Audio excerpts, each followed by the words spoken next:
Hello, everyone, and welcome to another wonderful edition of Mentoring Mental Health and Public Health with Tolu Omodara here on Amalgate Radio Communications. It's such a joy to be bringing you this edition. It promises to be insightful, impactful, and honestly, there's a whole lot we can do if we just continue to take these things and act on them, whether it is as an influencer, or as a policymaker, as a practitioner, or simply even as an individual. Welcome, and it's good to have you here. So, on this edition, we are going to be looking at mentoring and mental health, particularly depression in young people. What exactly is the impact that mentoring has on depression in young people?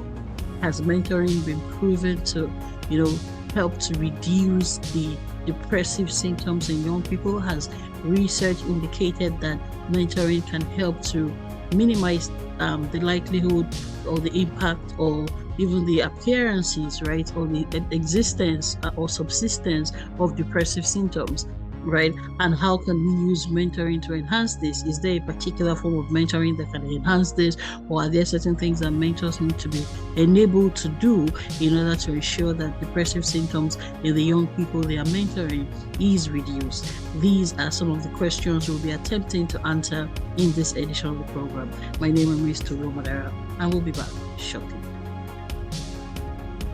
So remember, we had already identified that depression is one of the kinds of or one of the mental health issues that people can face, and that has no limitation to age. Young people can face depressive symptoms, and likewise can older people face depressive symptoms. Now, generally speaking, when you talk about mental health challenges, there are some things called internalizing issues or internalized issues, and there are some called externalized issues. So those externalizing issues have been described or have been said to include aggression, oppositional disorders, delinquency, and so on and so forth. While internalizing issues include depression, anxiety, withdrawal, and eating disorders. So depression is, one of those internalizing challenges that is or demonstrated or experienced by people facing mental health issues, right?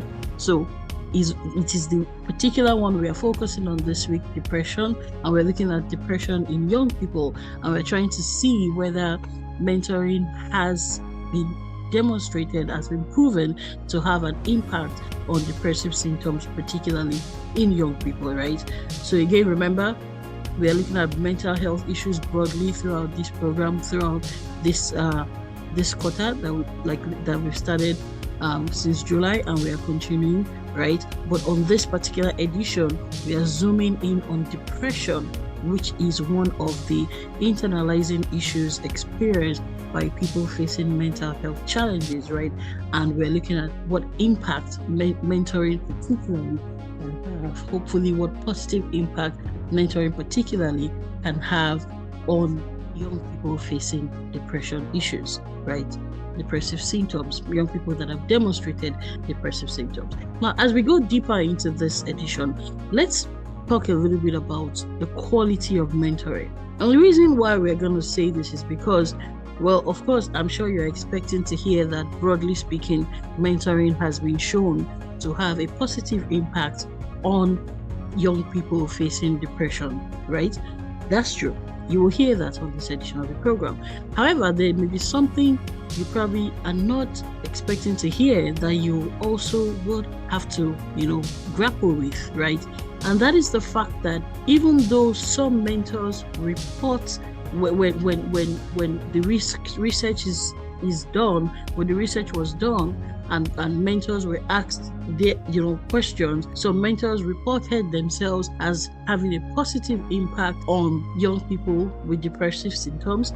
When the data was actually gathered, the baseline data, right, that's the data before the mentoring intervention, and the after the fact data, when it was gathered, insights garnered, what was discovered was actually that it is only when the young people themselves report the mentoring relationship as positive that the depressive symptoms went down. Can you believe that? In other words, it did not matter how well a mentor thought he or she did. Until the young person reported the mentoring relationship as helpful, the depressive symptom did not go down. Let me break it down. So let's say we had 2 or 3 young people interview, and 2 of the 3 young people had mentors who said they did very well. But only one of the 3 young people, not the mentors now, but the mentees, only one of the mentees reported that they had a good relationship with the mentor. Typically, right, it was only, in fact, the word is not just typically, in reality, it was only the mentee, right, the person who was mentored, it was only the mentee who reported a positive relationship with his or her mentor that was actually found to have had a reduction in his or her depressive symptoms. And this brings us to a very critical issue: the quality of mentors, the quality of mentoring relationships, especially the part that depends upon the mentor. And this is not just the mentor, but also the mentoring program. We've highlighted the need for effective mentoring trainings to ensure that mentors are trained, especially when we are kind of training them to work as mental health paraprofessionals, even when we are training them to be mentors only, even when we're not even thinking about the impact of the mentors on the mental health of young people or the mental health of workplace professionals. Even when we are training them to be mentors only, it is important that they are effectively raised to function in their very high potential role as mentors. How much more when we are training them with the mindset, with the intent that they can actually stand in as mental health paraprofessionals. So it's very, very important to examine what constitutes a high quality mentoring relationship. What makes someone an effective mentor? What exactly would make one person be described by the mentee, the person on the receiving end? What would make such a receiver say this was a good mentor, while another mentor may not be described as such? These are some of the things we will look at today, especially because of the impact those mentor qualities have been demonstrated, have been proven to have on depressive symptoms. This is Tolu Modera on Amogate Radio Communications, and it's a joy to have you with us on the program. We'll be back shortly. So, generally speaking, right, I remember during the last episode, we emphasized that there are 3 critical elements that researchers have agreed must be present for a mentoring relationship to be described as effective. There must be support, there must be guidance, and there must be encouragement. Those were 3 key things. And I remember saying that a mentor must care and a mentor must know, right? So if the mentor cares but does not know, at best he or she can be described as a friend. If the mentor knows but does not care, he or she may be described as a tormentor. But if the mentor knows and does care, right, he or she is likely to be effective. Now let's go deeper into what are other things that researchers have said. A particular researcher, Rhodes, actually developed some kind of a theoretical model, particularly for youth mentoring. Now, not just mentoring generally, but particularly for youth mentoring, right? And Rhodes was saying that the mentor as a special adult is someone that, has to reflect the ability to make the young person feel comfortable enough to talk to share his or her feelings with, and that this young person has to feel both encouraged and supported by the mentor. I'm trying to say this as simply as possible, right?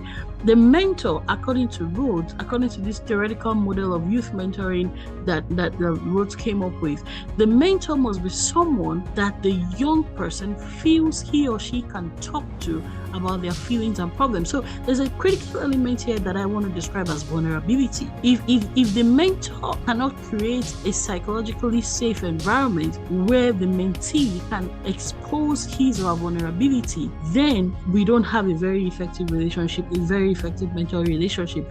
And that kind of mentoring relationship is not likely to be the one that will translate into reduced depressive symptoms. So when we are evaluating mentoring relationships, which is after the fact, and we are identifying and recruiting mentors, which is before the fact, we have to do our best in building mentoring programs, especially those that can enable the enhancement of mental health, right? When we are building such programs, right, we have to make sure that in recruiting the would-be mentors, in training them and in evaluating them, we are on the lookout for the ability for these mentors to make the mentees, the proteges, feel psychologically safe enough to be vulnerable. Because it is the extent to which these young people feel they can talk to their mentor about the youth, about their feelings and their problems, and feel both encouraged and supported by their mentors, that will determine whether or not the depressive symptoms go down. And this is very, very, very important. So it's important to make sure that in building mentoring programs, we recruit, we train, we evaluate, and of course reward based on the ability of mentors to create that environment where young people, especially those already demonstrating depressive symptoms, feel they can be comfortable enough to talk to their mentors about their feelings and their problems, and they would feel both encouraged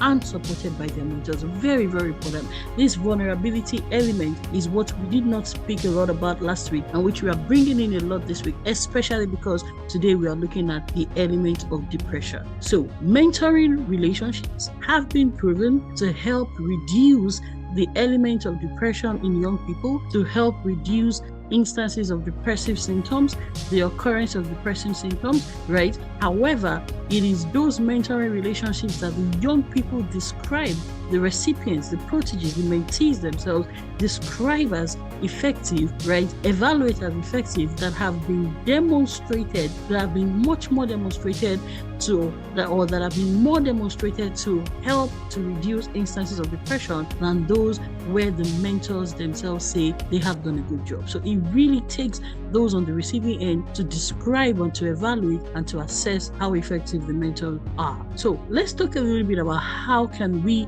identify such mentors, and how can we train such mentors, and how can we evaluate mentors in a way that they are mindful of the need to create this safe environment, this psychologically safe environment, where those who are already at the risk of depression can feel comfortable enough to unburden and to begin to have mentoring play an impact on the reduction of these depressive symptoms. This is one thing we'll be looking into, and we'll be back shortly. Welcome back. So before we go into how do we, identify, train, evaluate, and reward mentors in a way that ensures that they are contributing to reduction in depressive symptoms of those they are mentoring, let us look at two broad frameworks, so to say, or two broad dimensions when it comes to mentoring intervention in depression. Right, in the depressive aspect of mental health, or in mental health generally.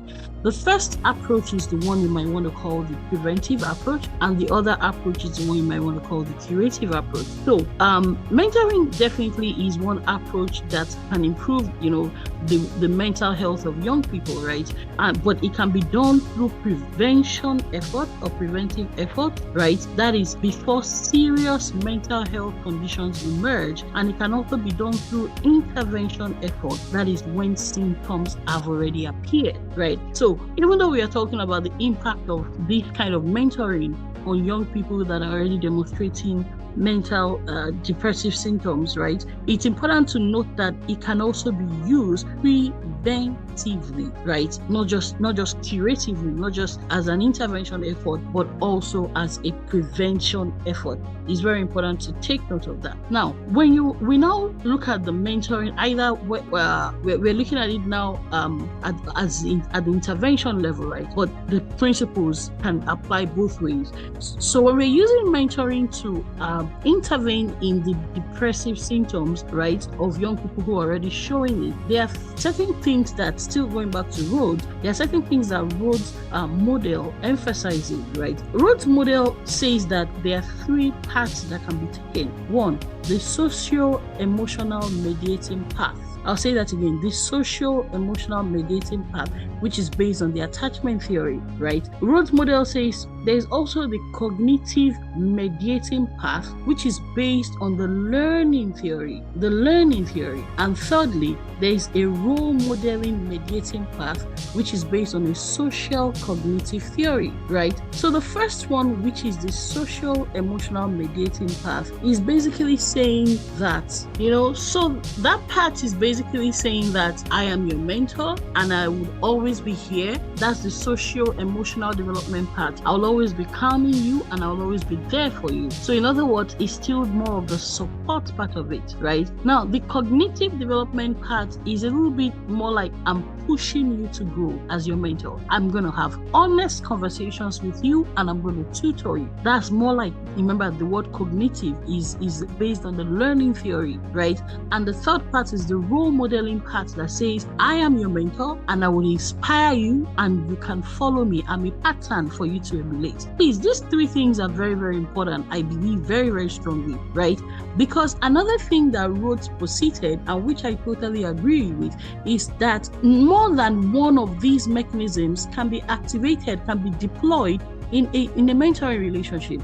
In other words, the fact that I'm following the social emotional development path, which is trying to calm my mentee and always be there for my mentee, does not mean that I cannot deploy the cognitive mediating path, which is trying to have honest conversations with my mentee and to tutor my mentee while simultaneously being a role model, following the role modeling path that is inspiring my mentee and being a pattern for my mentee. Extremely important in my opinion. The only thing I want to add is that it's important to know when to do what, when to deploy which, when to activate which of these three parts. Remember, this is all about helping young people, deal with depressive symptoms, especially those that are already experiencing it. This is not necessarily, it can also be used for the prevention part, but even when it is already happening, even when it is being used as the intervention path, right? When the young person is already experiencing depressive symptoms, the quality of the mentoring can be used to decrease the symptoms. It has been proven, but it has to be high quality mentoring.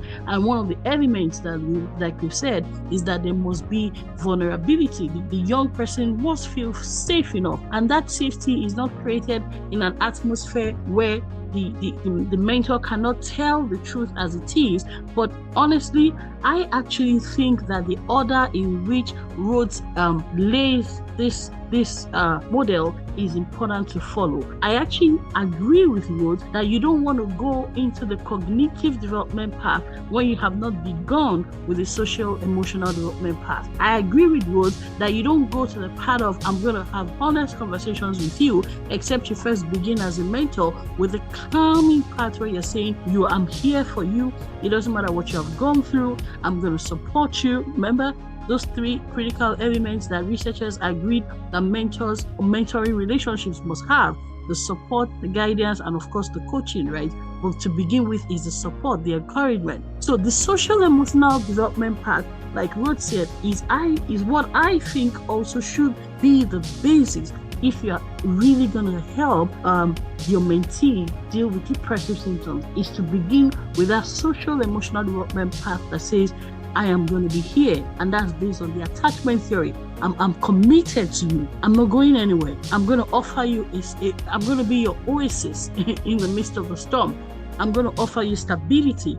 I think it was 2 episodes ago, we're saying that mentoring relationships that have lasted for long have even been seen to have much more impact than those that tend to be cut off soon. So the longer a mentor stays with the mentee, the more the impact on the mentee's mental health, especially when all kinds of things can be going on in other aspects of the mentee's life. This is really, really important. So you don't want to jump into the cognitive development path when you are dealing with a young person who is already having depressive symptoms. You want to start with the social emotional development part where you're calming the mentee and you're giving the assurance of stability. Now, of course, having done that, it's important to go to the cognitive development part. It's important to have those honest conversations where you are tutoring, but still doing it in an atmosphere of compassion, in an atmosphere of care, in an atmosphere of support. Extremely important. Once you have calmed the mentee down, you now want to go to the second element of Rhodes' model. That's the cognitive cognitive mediating path where you're teaching, where you're sharing truths, where you're sharing principles. Very, very, very important, right? And then you can now ultimately say, you can follow me. I can be a pattern for you. And that's the role modeling path. Now, there could be sometimes when you want to focus a whole lot more on one of these paths, maybe at a certain stage that the mentee has evolved into, you feel like you need to focus more on the cognitive part, right? And there are times where you just want to say, just follow me, just replicate me, just look at me as someone worth reproducing and just follow me. That's the role modeling path. But just, I mean, it would be a unique approach for every mentee, for every mentor. But from the program point of view, these are the things that I would say that mentoring programs, especially those that are trying to help with the mental health and trying to address the mental health, either from an intervention or from a prevention path, have to make sure that the mentors have the capacity to do. You must make sure that the mentors have the capacity to enable the young people from a social emotional path, also enable them from a cognitive path so they can teach them, right? And of course, the mentors are also such people that are worth reproducing, because there's also that role modeling mediating path. Put in very simple language, the mentors must care. That's the social emotional mediating path. The mentors must also have the courage to share the truths that the young people need to know, because they would need to have these facts of life as they grow and to deal with the challenges that would either expose them to depression or that will worsen the depression if they're already dealing with it. And finally, the mentors must also be people that they are worth reproducing, right? That's the role modeling path. The mentors must be patterns, must be genuine patterns. They themselves must have emotional resilience. They themselves must demonstrate, the psychological capacity to deal with life and its issues. And that way, the young people who are being entrusted to them can look up to them as patterns that they can reproduce themselves after. This is still Tolu Omodara on our Mortgage Radio Communications, discussing mentoring, mental health, and public health. And we'll be back shortly. So, what have been the outcomes when you have mentors that, have the ability to follow these paths, these three paths we've talked about, the social emotional development path, that's when they care, the cognitive development path, that's when they can coach, and then the role modeling path, that's when they are worthy of being reproduced, right? What have been the outcomes? Generally, there has been positive development, right? They've been decreased depression symptoms. There have been better decisions in those being mentored. There has also been an acceptance of mental health challenges where those who are at the intervention stage, in other words, those who are already dealing with depression issues, are able to accept the mental health challenges. And from that acceptance, they're able to better deal with it, right? Because that also leads to the next one. There has been adherence to treatment regimes. Because if you don't accept the situation sometimes, then you cannot adhere to the treatment regimes that they need to follow in order to come out of these issues. So these are the things that they have seen when mentors actually help young people to, in all of those dimensions we've talked about. Those have been the outcomes: positive development, there have been decreased depression symptoms, there has been better mental health functioning, there have been better decisions made, there has been the acceptance of their mental health challenges, which leads to adherence to treatment regimes, and it ultimately helps those young people come out of this situation. Very, very, very important. Very, very important. So what then can programs do as we begin to wrap up? What then can programs do to have more mentors who can, help the young people, especially those dealing with depression already, in these ways? Honestly, I'll say it's still a lot of training. Much as you can do, programs can, of course, be tailored when it comes to the recruitment level, be tailored to identify the mentors who already have the tendency to be strong in these areas, who either have previous competence or who have the behavioral competence that would, make them more likely to grow in these areas. Much as the recruitment part is critical, there is also the training element. The training part is no less critical. The training element is no less important. It's important to train them, especially when we realize that mentoring and mentors can be used as paraprofessionals, mental health paraprofessionals, to support the mental health system. It's important to invest in their training in a very deliberate and intentional manner. It's important to take mentors through training programs on how to deal with depressive symptoms, if it's at intervention levels, or how to identify it when we are the risks. What is it that exposes or predisposes their mentees to depression? How do they identify it? These are the things that we should train them through, right? Train them through these several phases.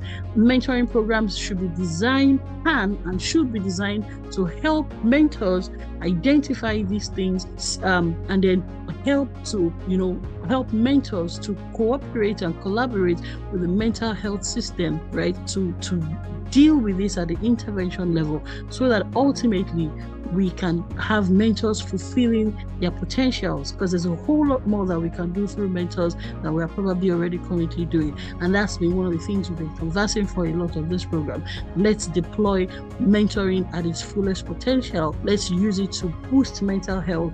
A lot at the intervention level, but no less at the a lot at the prevention level, but no less at the intervention level. This is one thing we want to emphasize a lot.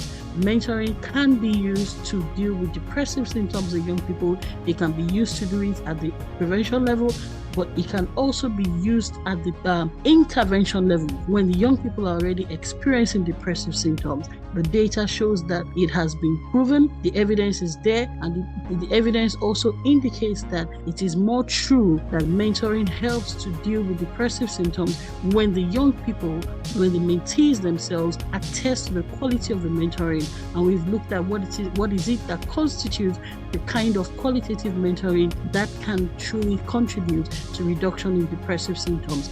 That includes the ability to take those young people through the social emotional mediating path, where you care, where you show them you are there, where you show them that where you're able to calm them down, where you show them you will be a consistent and ever dependable support. They need that constancy, they need that stability, they need to know that even if nobody else is there, you as their mentor are there. They really, really need that, right? When you have taken them through that calming stage, they also need the cognitive development path, where you can begin to share some hard facts about life in a courageous yet compassionate manner, letting them know that these are some of the things they need to deal with.